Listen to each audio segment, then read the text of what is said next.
नाशिक जिल्ह्यातील सिन्नर तालुक्यातील विगणवाडी परिसराला पावसानं झोडपलं असून या पावसानं टोमॅटोसह शेतकऱ्यांच्या शेतात असलेल्या इतर पिकांचं मोठं नुकसान झाल्याचं ग्रामस्थ आणि जनमत मराठीचे प्रेक्षक अमोल विघ्ने यांनी कळवलं आहे।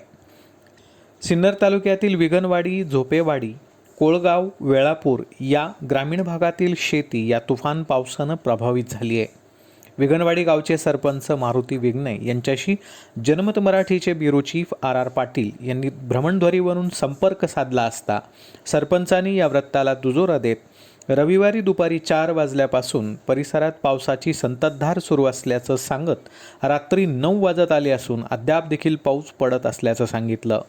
या पावसामुळे नेमकं काय आणि किती नुकसान झालं आहे याबाबत लवकरच माहिती घेऊन प्रशासनाला ती माहिती दिली जाईल असं त्यांनी या चर्चेत स्पष्ट केलं आहे। दरम्यान या तुफान पावसानं शेतकऱ्यांचं मोठ्या प्रमाणावर नुकसान झालं असण्याची शक्यता वर्तवली जात असून प्रशासनाने या प्रकरणी तातडीनं लक्ष घालून पुढील कारवाई करावी आणि शेतकऱ्यांना दिलासा द्यावा अशी मागणी ग्रामस्थ शेतकऱ्यांनी केली आहे। ब्युरो रिपोर्ट, जनमत मराठी न्यूज, विगणवाडी, सिन्नर।